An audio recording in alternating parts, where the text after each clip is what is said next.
Hello, good evening. Welcome to I'mPossible conversation. I'm so excited to be back. And tonight, my guest is my lovely friend, Frank Saliki, and author of this book, Rise and Shine.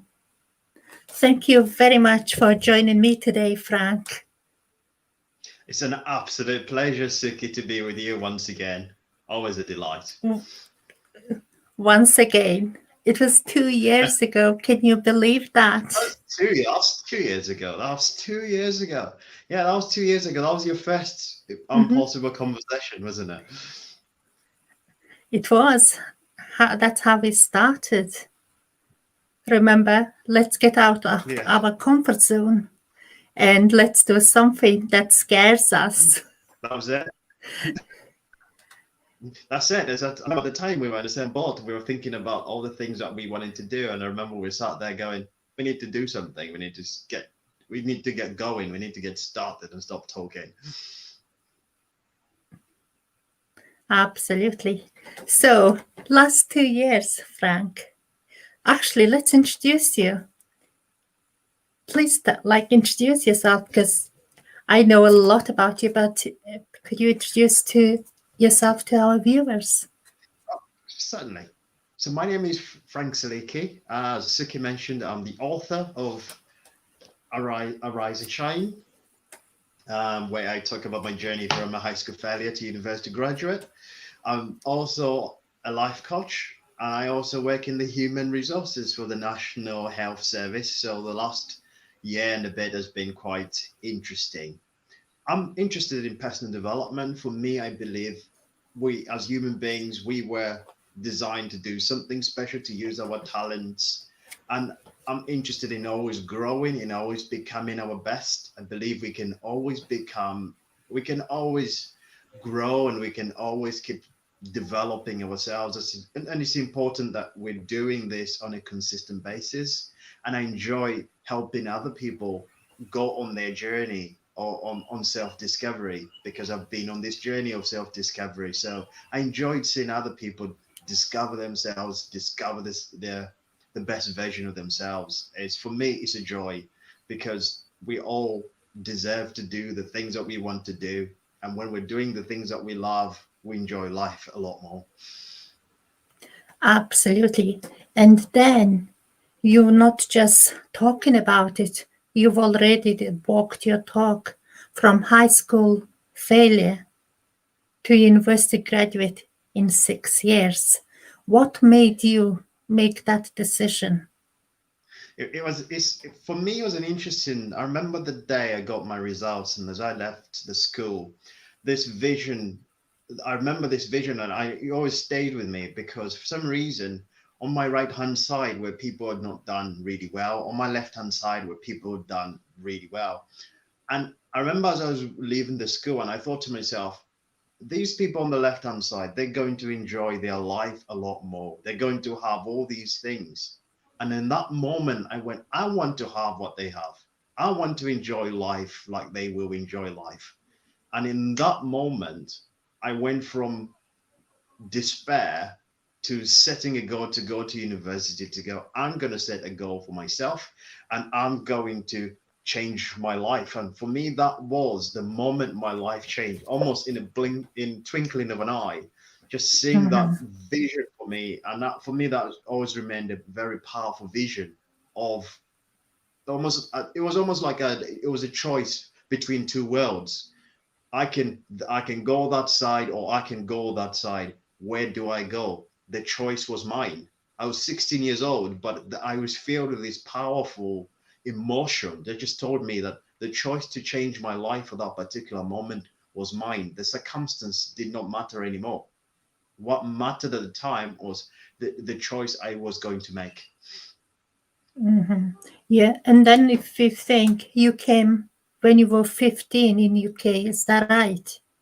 So yeah, so I arrived. I And moved how from was your English? Was my your English English was good my enough to pass them exams? And obviously, the educational system and everything's completely different in two different countries. yeah, everything was completely different. My English was not exactly very good either. I was just about getting by. And I joined school halfway through year 10. The year was nearly over. So I was playing catch up. So from the moment I started, I was playing catch up, and I played catch up up until I wrote my exams. So I was playing catch up all the way. And in a way, being able to go, I'm going to recite exams, it became like this a new starting point for me, Mm-hmm. because the previous year and a half I was playing catch up. But I was playing catch up. But then at that point, I reached a point where I was going to start something from scratch. It was going to be a new beginning. That's what gave me a lot more confidence, was the fact it's going to be a new beginning. I can't. It's almost like the previous year and a half I was chasing all the time, Mm-hmm. and at that point it's like I was able to just stop and actually start doing what I needed to do to get the results I needed. Yeah.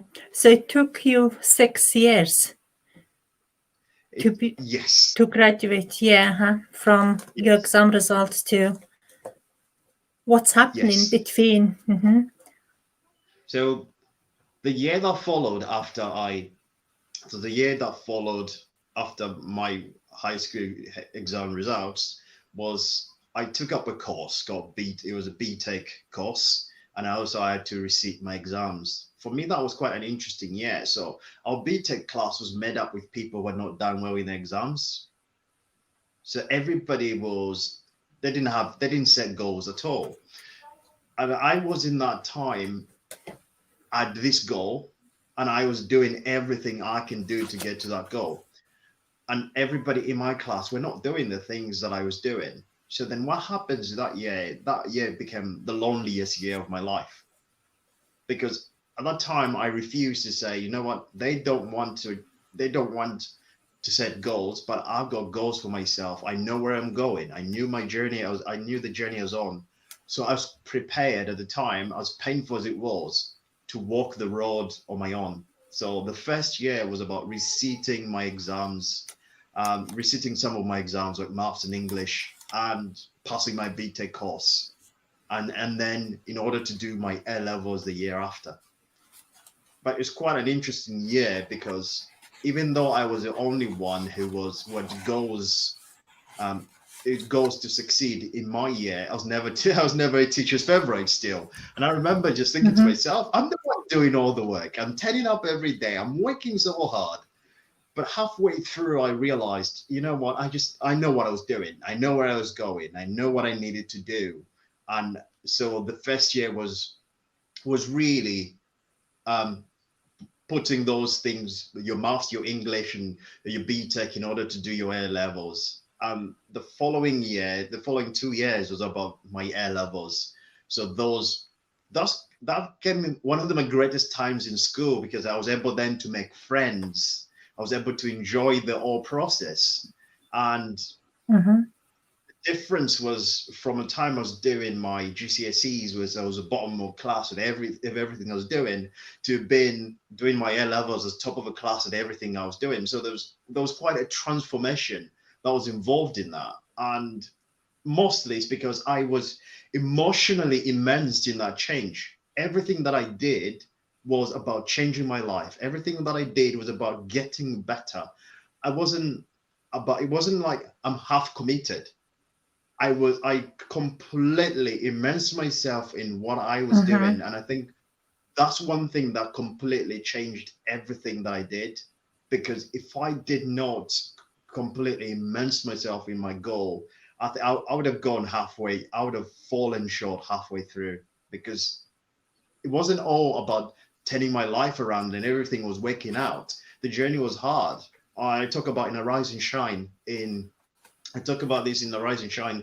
In my second year of university, I suffered from depression throughout my entire second year, and it's an experience I write about in my book. I've just finished the first edit of my latest book that's going to be coming out later on in the year, Finding Your Voice.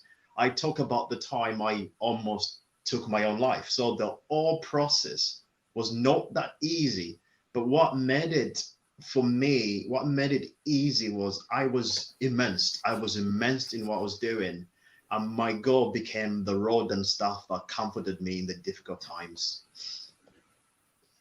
Wow. And you mentioned also you made friends at university, and the friends, I assume they have same goal as you, Yeah, the and friends that at helped a university, lot. Mm-hmm. that's quite important. And it's quite important for anybody who set goals, because I see people who set goals and then they spend all the time with people who set any goals. I think for me, it was very important at university, the people I hang out with had goals to achieve something and something big. When I was in my A levels, one of my closest friends is still my close friend up to today. Anson, he was one of the brightest kids in school. He was one of the brightest kids in school. Goodness knows how we ended up being friends.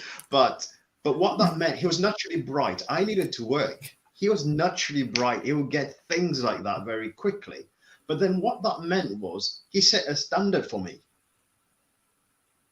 I reach a point where I go, I need to reach up to that standard. I need to operate to that standard. Maybe he will get in class straight away. I needed to go and study another 3 hours at home to really get the point. But because there was that standard that is set for me without him knowing, I was able to grow up to that standard.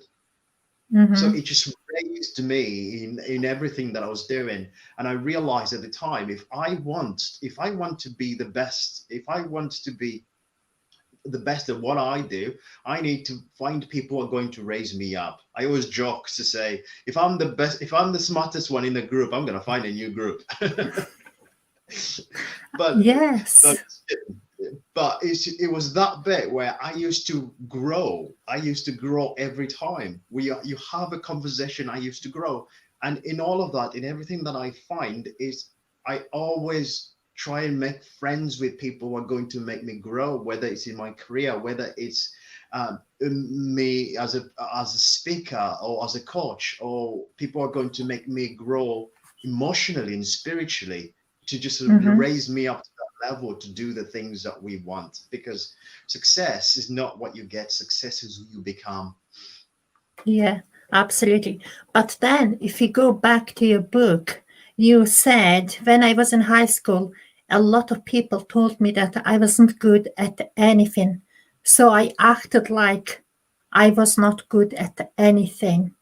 And there are some people who push you down, Yeah, and there are some people pull you up. pull you up. Yeah, Yeah. it's interesting. It's something that somebody said. I had somebody say this. I think it was Les Brown. He said, if you look at a man or a woman for what they are, they're always going to be what they are. If you look at a man or a woman for what they could be, and they are always going to be that person, you look up to them. I think for me, it was I was looked down. People looked down at me. Some teachers looked down at me, and it's quite interesting because I found out this a few years earlier. I've got an eye condition called nystagmus. So my handwriting is terrible because of my eyesight. And a few years earlier, I found out that teachers were sat in the staff room talking about how bad my handwriting was. Mm-hmm. So it's kind of like the people are supposed to be building you up. Some of them were sat there looking at all your weaknesses and evaluating things that you're not good at. And they treated me that way. And because Yeah. everybody around me treated me that way, I thought that is what I was. Mm-hmm. So if somebody say you're not going to pass anyway, you kind of go, well, I'm going to fail. So those are the kind of labels that I had to overcome, because as I was going into this new world and setting these new goals, I had to overcome this reputation that had been given to me that I was never going to be good at anything. I was never going to transform my life. And I remember the time when choosing A levels, I still had teachers going, that you don't want to pick that subject. You don't want to pick that subject.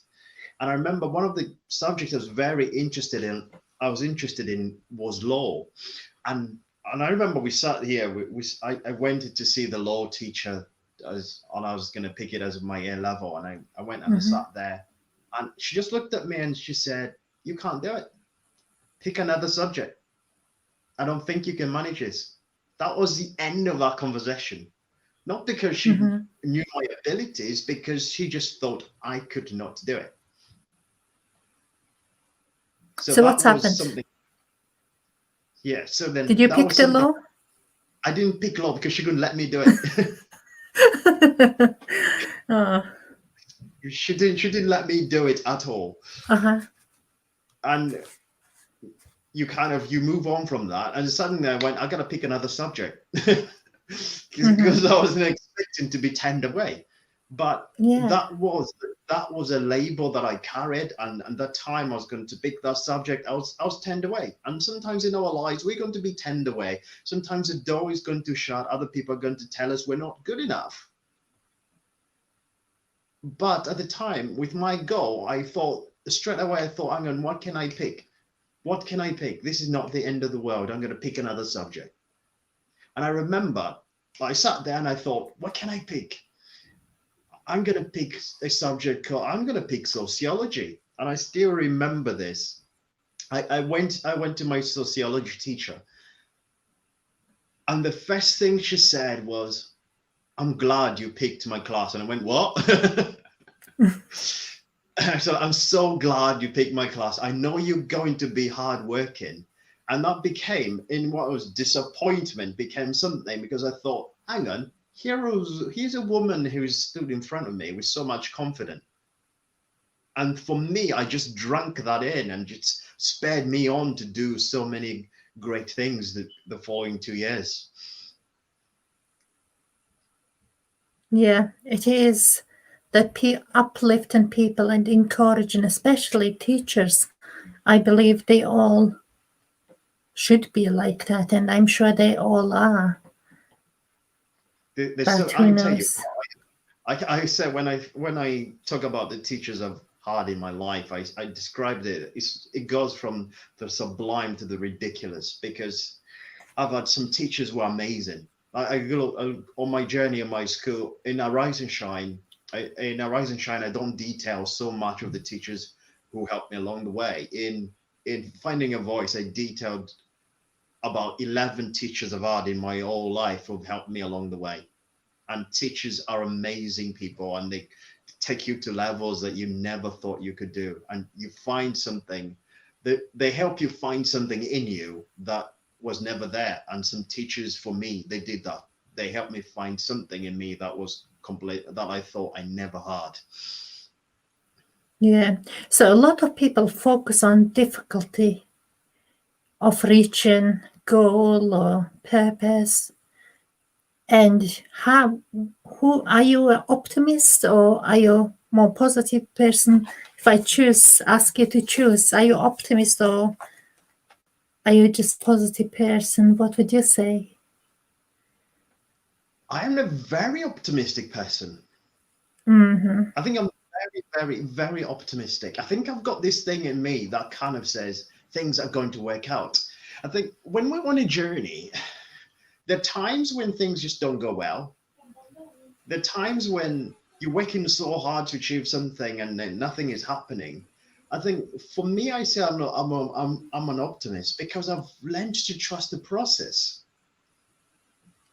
I think there's something, when I began my personal development journey, probably something that I did not have. I wanted things to turn around very quickly and everything that I did. Because when I said to go to university, and that bit to graduate into university, what happened in the time was everything that I touched, things turned around so fast. The transformation was so fast. And Mm-hmm. what I discovered after I left university is that the transformation for anything just slowed down. Everything kind of like, you want things done. I was still operating at the same speed I was, and I expected things to really change very fast. And I discovered they were not. So I Mm-hmm. realized in process that sometimes things are just never going to happen very quickly. So you just have to trust the process, have to wake up every single day and do the things that you need doing, Mm-hmm. And for me, I think the most crucial part of any journey is when you're waking and you can't see anything happening. You're waking up, you're putting in all the hours, and you're like, I've done so much in the last year, nothing has happened. Progress is happening. It's like when we plant something, when if you go to the garden every day going, what's happening to that seed that I plant? It's not going to be there. But then one day it just is there.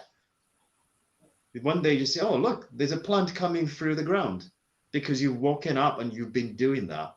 And it's being a farmer, being an optimist, being able to just Mm-hmm. water, fertilize your plant.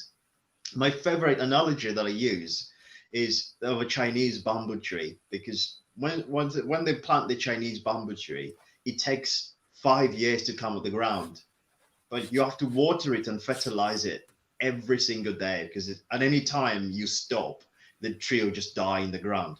But the incredible bit is when it comes out of the ground, within 6 weeks, it grows 90 feet tall. The question, does it grow 90 feet tall in 6 weeks or in 5 years? It grows, it's 5 years, because it's all the work that you do, and all of a sudden it just grows. As someone described it this way, overnight success is all the work that you've been doing for the last 10 years that nobody has been seeing. Yes, totally agree. So, what was your very first step to personal growth and development? I think it was quite Very interesting. first step, because there are lots of people that might want to be on that journey, and everyone starts from a different place. But what was your very first step? Everybody starts on a very different journey. I think the first thing, I'll just go back from the time when I made a decision to I'm going to do personal development. I think I just read Les Brown's book, You Can Live Your Dream. And I thought that that spoke to me. That spoke to me. And probably the first step I made in personal development was probably not the brightest step I would encourage people to make, because I put this book down and I thought I can be a motivational speaker. And that's what I'm going to do. And that was it. Well, the goal itself is fine. But at the time, I just thought I can do this. I can actually do this. So I actually got myself booked to speak. Mm-hmm. And the first time I spoke anywhere outside my church, I stood up and my mind sat down. And I remember I spoke that night and it's terrible. And the person who booked me said, I don't want to see you. I don't want to see you ever again. I don't want to hear your name ever again. So my first step in personal development, I spoke when I was not ready. I spoke when I was not ready. And I think for me, it was important. It was important for me because this person told me how terrible I was. I went home and I asked myself, and I said, okay, I was terrible, but what can I do to get better? So I kind of go, right, I've begun this journey, not started it very well. What can I do to get better? So that's the time I started speaking to other people who have been speaking, and the conversation about Toastmasters came along and everything else. And the whole journey began for me. I started learning. I had the passion. Anybody who met me realizes I had the passion. Did I have the skill to speak? No, the skill to speak wasn't there. But I had the only thing that I had the passion. And because I had the passion and the desire, I was able to learn. So for me, the beginning point really was I had true passion and true desire to do the things that I wanted to do. And that got me going. And because my passion was so strong, the failures did not matter too much. I always kind of went, that didn't work out. I know, what can I do to make sure that doesn't happen? What can I learn from this experience? So for me, it all became quite fun to do as well, because it was a learning experience. I could get things wrong. I could learn from it. My passion was strong enough to overcome the failures. Yeah. So what's the biggest dream? What's the biggest goal? North Star. You want to be a speaker like Les Brown? I think it's gotta be a speaker like Les Brown. I Mm-hmm. think when I first set this goal, I wanted to be a speaker like Les Brown. I wanted to be a bigger speaker like Les Brown as Les Brown by the time I was 30. Well, I'm 30 now. Mm-hmm. That hasn't quite happened. But I tell you what I have now is I'm enjoying the process. Mm-hmm. I think when I was 24 years old with this dream and 20, I've been 6 years into the journey, I've begun to enjoy the process a lot more. I'm learning a lot more. We did our impossible conversation 2 years ago. Yeah. At the time, I did not have my own event. Mm-hmm. Um, in 2019, I did my first event, Finding Your Voice event. I was able to have another event in Newcastle. So I went from dreaming about doing something to actually getting started. And it was a conversation. It was a conversation about I was having with you. And we were sat there. It's like it's December, and you're like, yeah, you got to set up something for January. I'm like, do I? Do I? And we're able to set that up, and it was able to get going, and we've done a few events. So from where I am on my journey, I'm at the moment, I'm really enjoying where I am on my journey. I'm really enjoying the process. I'm really enjoying the learning. My goal, yes, to speak like Les Brown. I've got a big 10-year goal to work hard on developing everything that I can. My wife and I are expecting a child, our first child, How in exciting. August.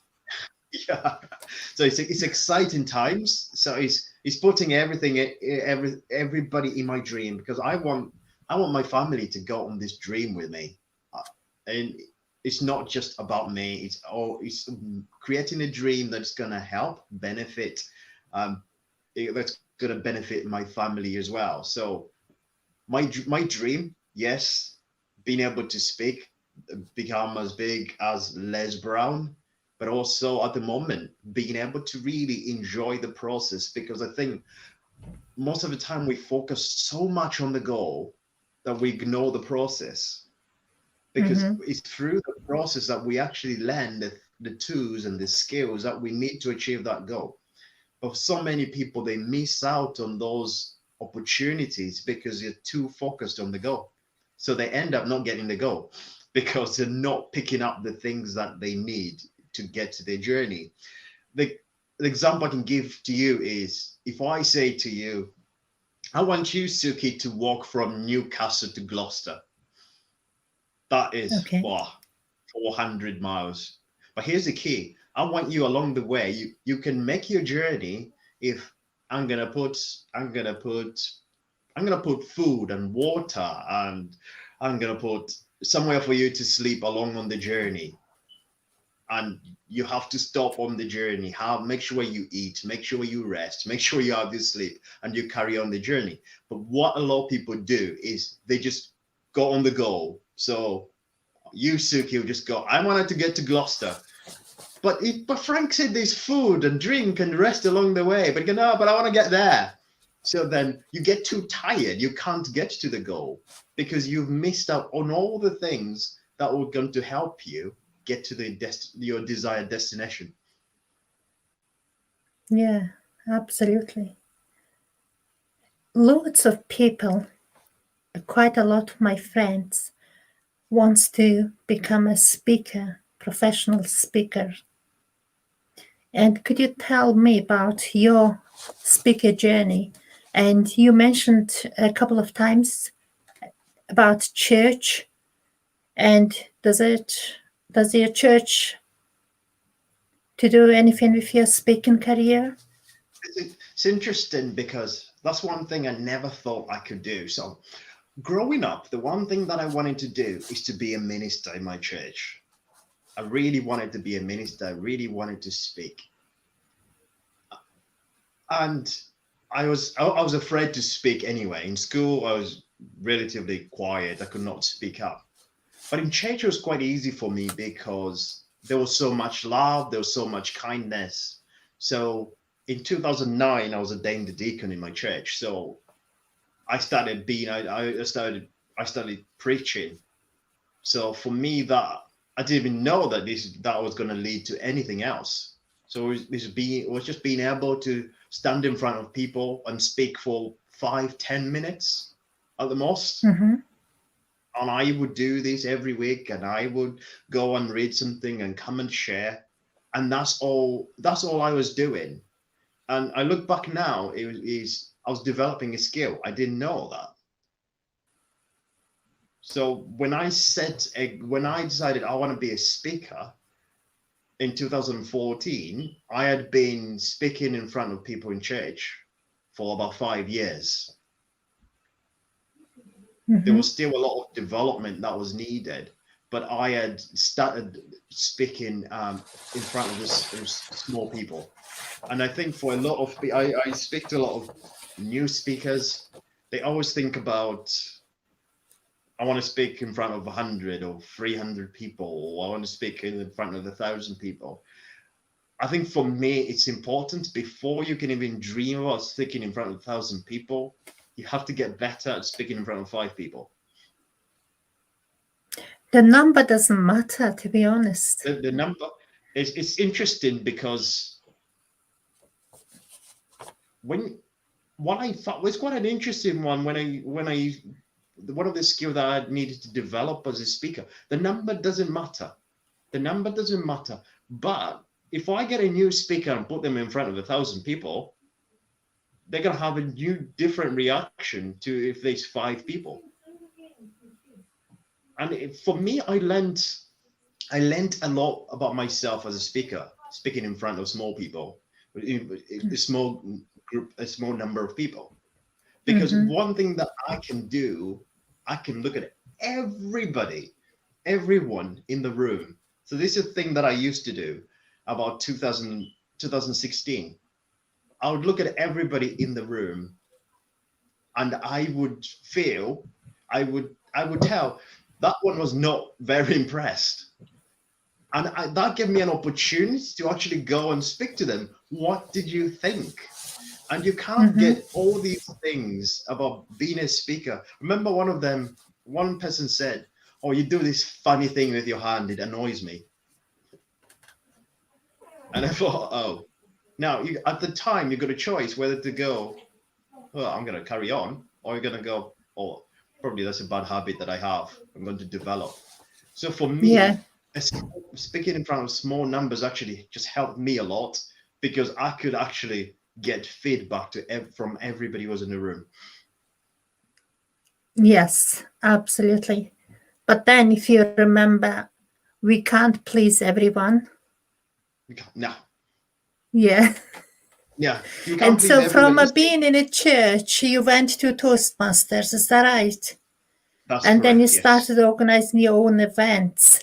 And then you also go live. Is it twice or 3 times for last how many years on social media? Since 2016. So since 2016, I do. It's like 4 years now. Yeah. Since 2017, I show up every Monday. So I do what I call on my author page, Monday Night with Frank. So I've done that. And on Sundays, I do your Sunday encouragement. So I've done that consistently over the last 4 years. And I think for me, it's been, if I'm going to develop a skill, I've got to do it a lot more. I have to write. So if I have to speak, and if I want to improve my writing, I have to write the blog. So for me, it's important that I'm constantly doing something that is going to develop my skill. Because I can look at the first Facebook video I made. We were watching that, I think it was a year ago. I think it was a couple of years ago. I think you, Suki, asked me what my first video was, so I went digging, and the first thing I read, when I found it, I thought, "Oh my goodness!" I sit there, I had a good laugh. But and then I sat there and I thought, that was the best I could at that time. Yeah. That was the best. That was the very best I could give at that time. I could not give any more. That was the very best I could. And I was able to compare that to the progress that I've made. We need, when we set goals, something that we need something to look back to that says you're making progress. Because progress gives us confidence in what we're doing. If you're doing something and think, you know what, I've made progress, that keeps you going. If you feel you have not made any progress, that's the time people give up on their dreams altogether.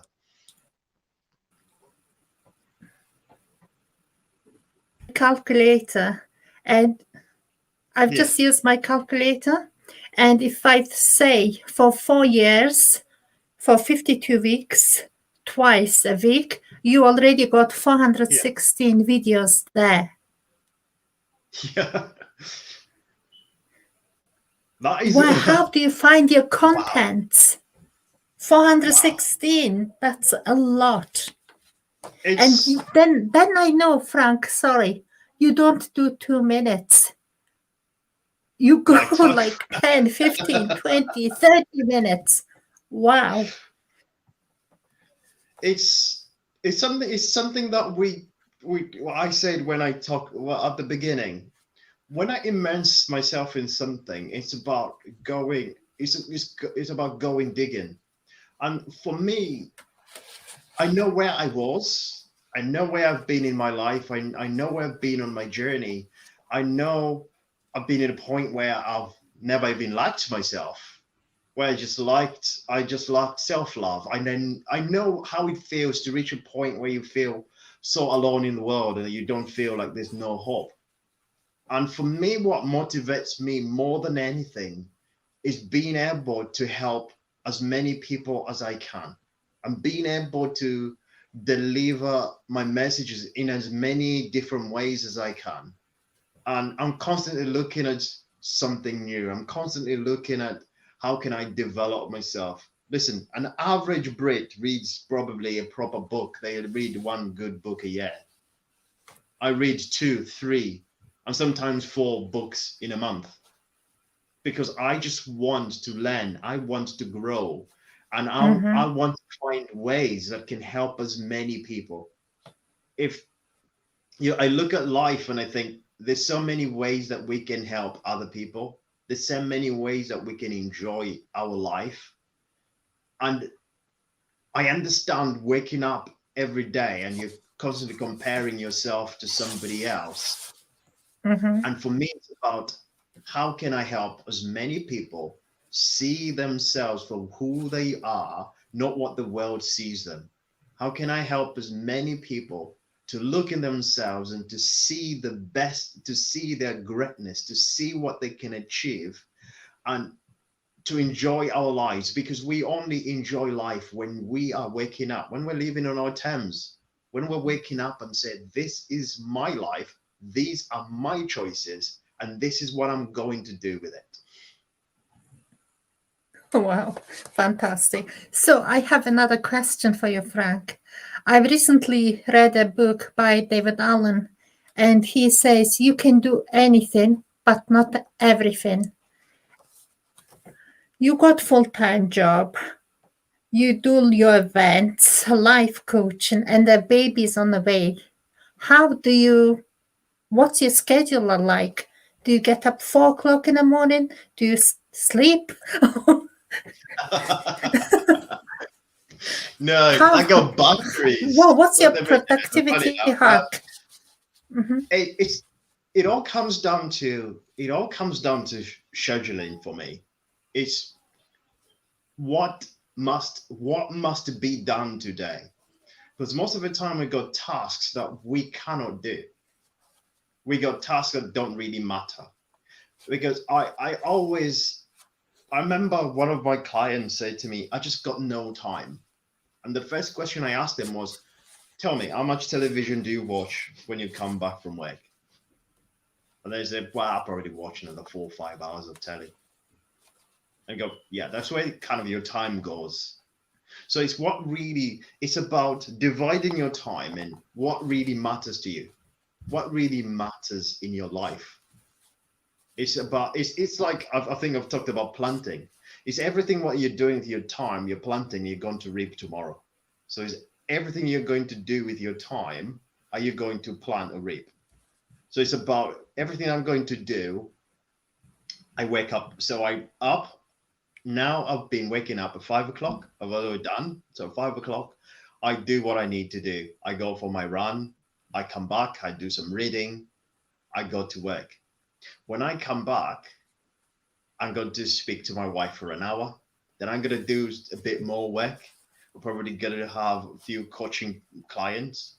Then I will go again and I will sit with my wife. It's important. 10 o'clock, I go to bed. So it's about dividing that time in everything that I'm doing, because you have to look at what is important in everything. So I go, my goal is important. My job is important at the moment because I can't leave because I don't earn enough on the coaching yet to able to leave on. My wife is important to me because without her, I will not be here. In other words, she's the wind beneath my wings. So I don't want to cut off my wings. That would be ridiculous.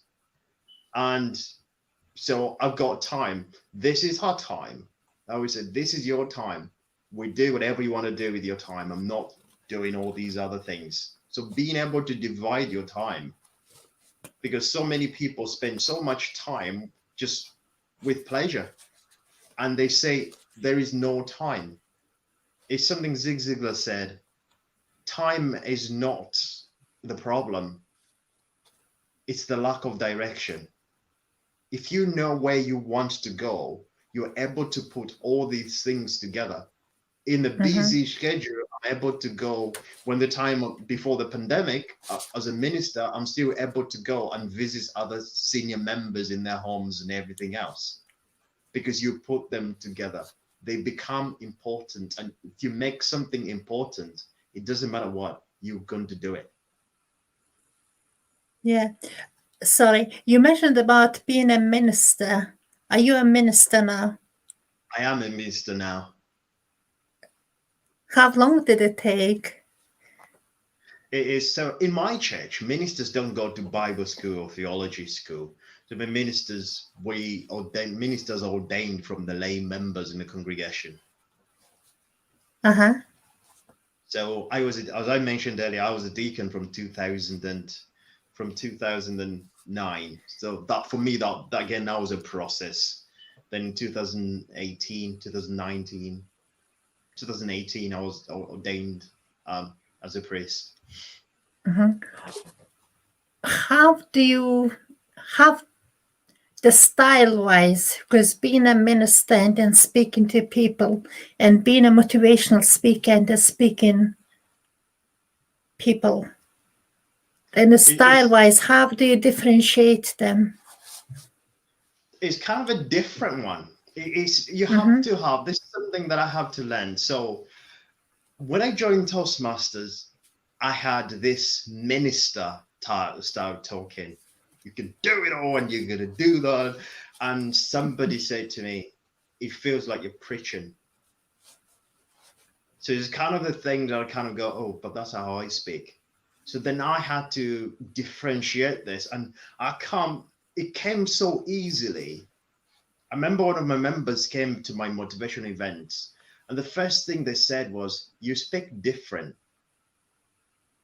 You speak different when you're preaching or when you are speaking as a motivational speaker. And then then I went, do you like it that way? I goes, it is. He said, yes, if I come to a motivational speaking event, I don't want you to speak to me like the way you speak to me on a Sunday morning. I want to listen to a motivational speaker.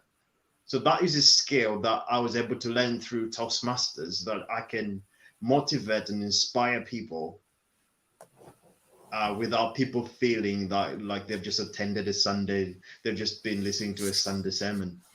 So that is a skill that I had to learn. It took me all year to get it right.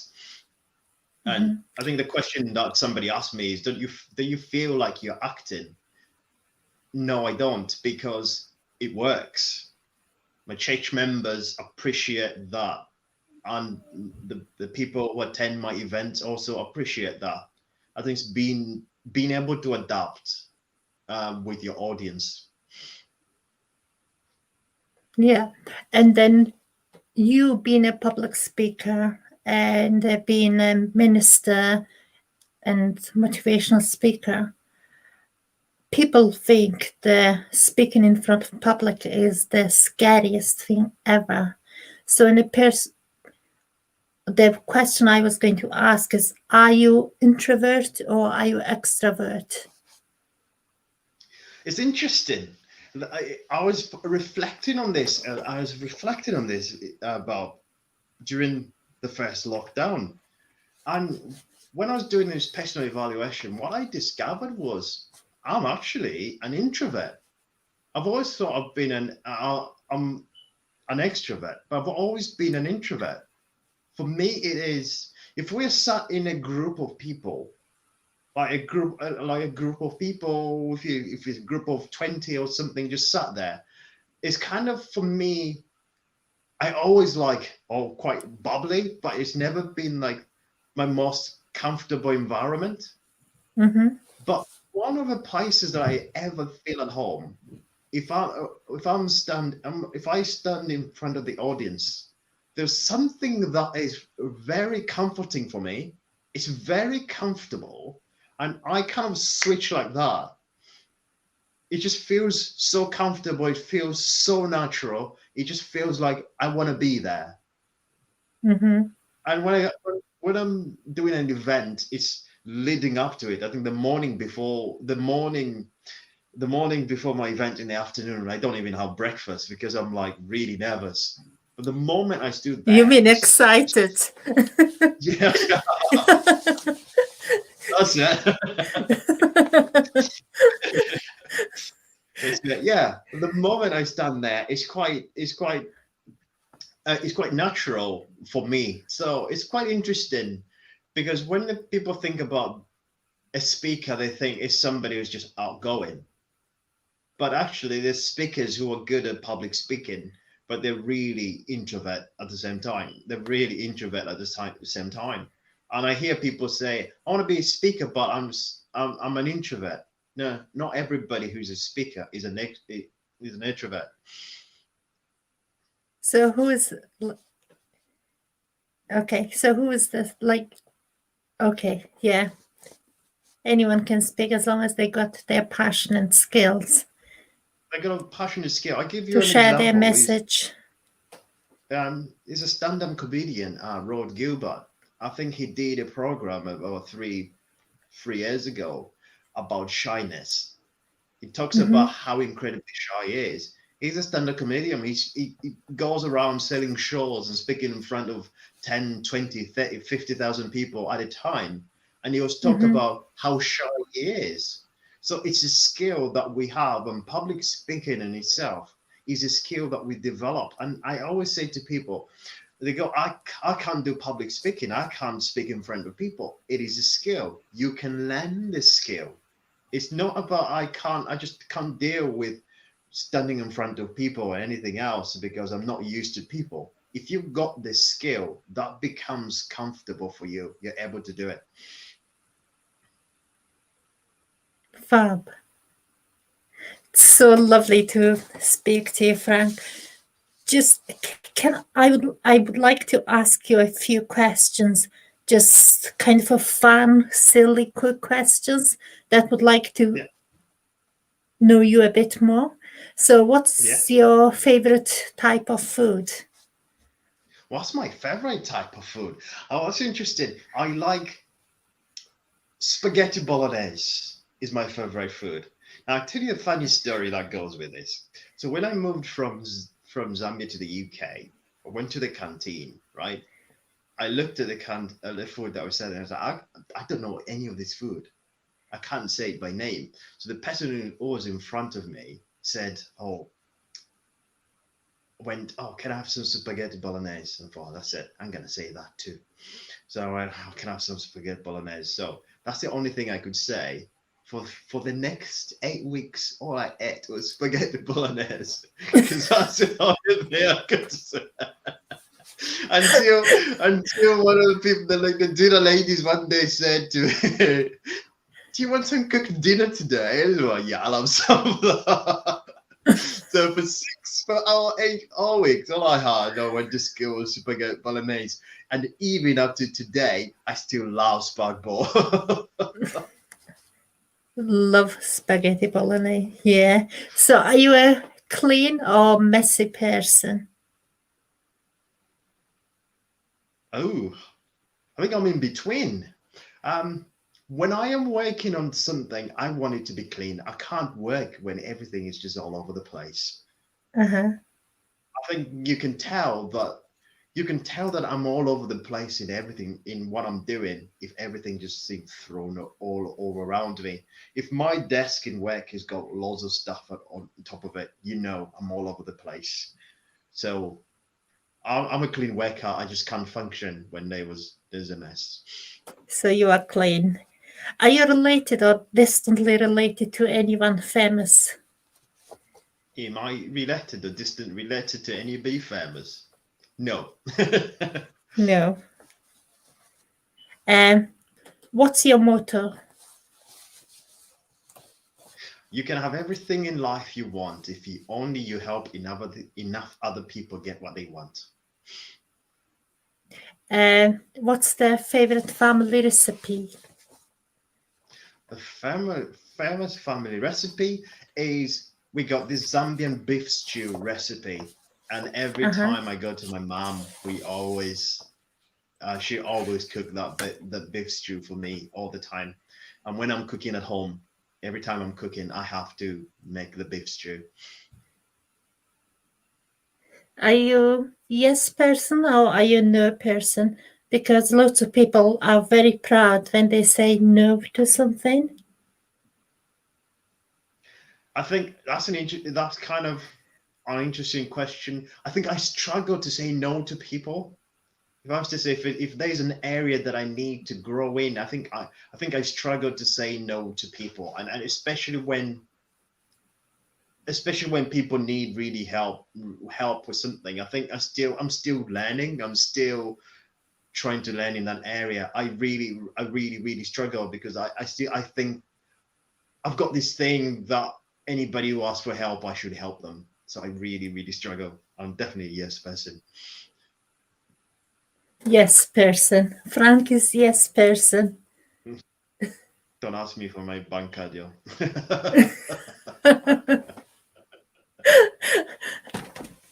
So, why do you think it's important to share your story and your message?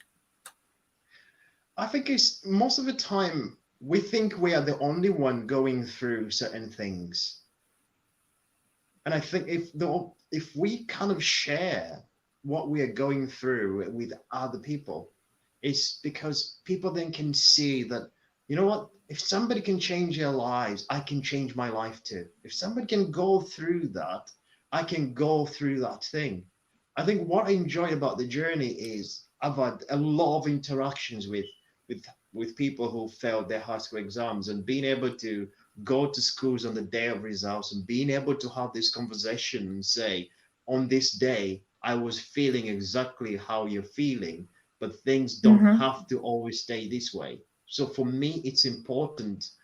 It's important to share the journey because me and you in personal development, in whatever we read, we associate ourselves so much with people's stories which are closely linked to ours.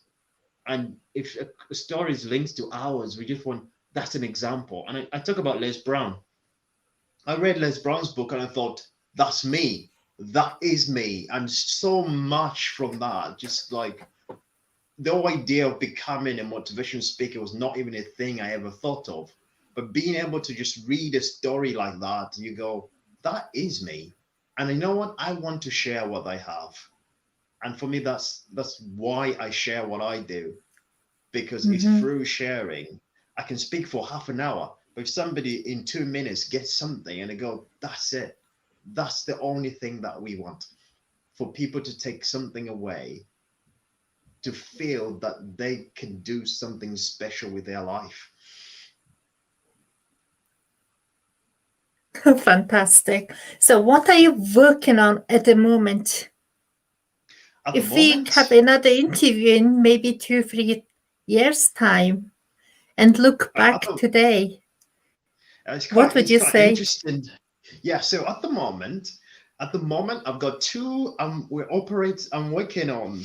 I was creating a coaching course based on my book Arise and Shine, because what I discovered a few years later, last year, is all the chapters in my book can be created in a 10-step coaching a 10-step coaching program. So at the moment, I've got 6 people who have been working on their goals of all the principles on Arise and Shine.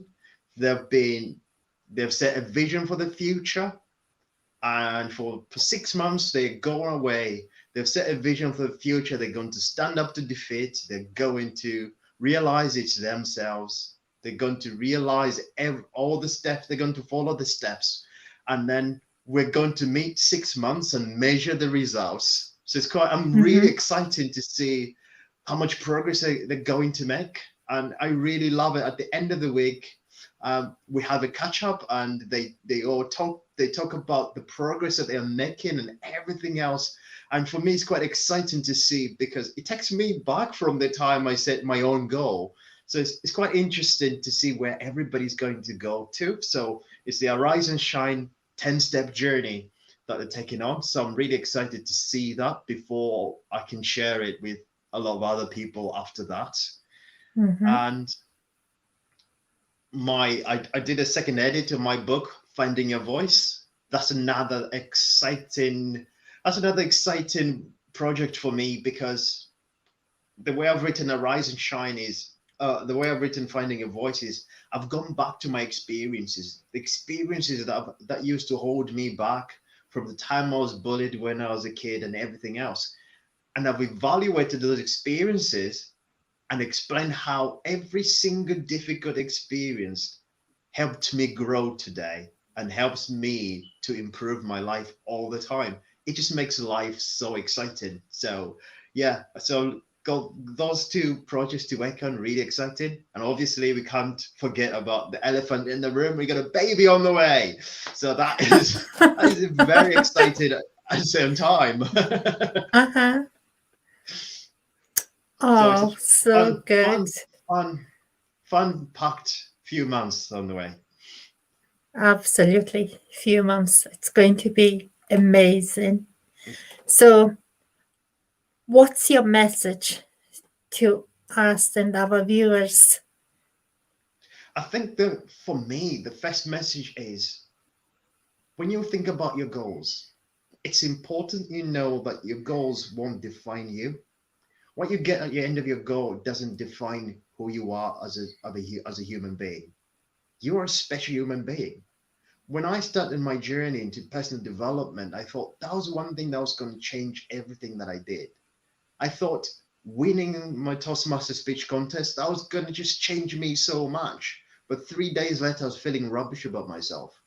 I thought I remember the day I published Arise and Shine, I thought the day that book is published, I'm going to feel amazing. But then 3 months along the lines, I'm like, I need something else that's going to excite me. What I discovered was I thought I wanted approval. Just, Why are you it laughing? resonates so much because it resonates so much. I'm Yeah, just and there it's with like, you 100%. yeah. And I remember thinking, I think everything that I was doing is I was looking for approval. There was still a kid in me that never liked, the kid that was never liked was still there, was still hanging Mm-hmm. about. And I thought it's the next best thing that was going to make me liked. It's the next best thing that was never that's going to make me loved. Until it dawned on me. I was not seeking for love from the world. I needed love for me, from me. And it's important we appreciate the things that we have, the things that we do.